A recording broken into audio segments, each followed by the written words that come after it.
माजी आरोग्यमंत्री तानाजी सावंत यांचा मुलगा ऋषिराज सावंत सोमवारी पुणे विमानतळावरून बेपत्ता झाल्यामुळे खळबळ उडाली होती.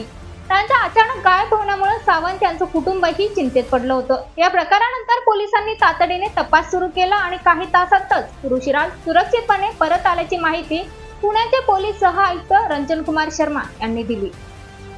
ऋषिराज सावंत अचानक गायब झाल्याची माहिती मिळताच पुणे पोलिसांनी तातडीनं आपला तपास सुरू केला होता. या तपासात समोर आलं की ऋषिराजनं पुणे विमानतळावरून एक खासगी विमान बुक करून थेट बँकॉकला पळ काढला होता.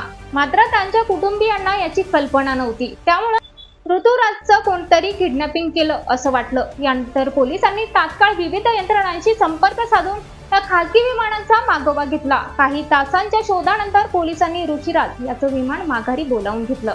यावेळी ऋतुराज आणि त्याचे दोन्ही मित्र सुखरूप होते.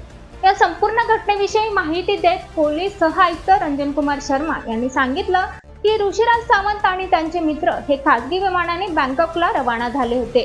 मात्र त्यांच्या कुटुंबियांना याची कल्पना नसल्यानं त्यांनी तक्रार नोंदवली होती. त्यामुळे तपास सुरू करण्यात आला.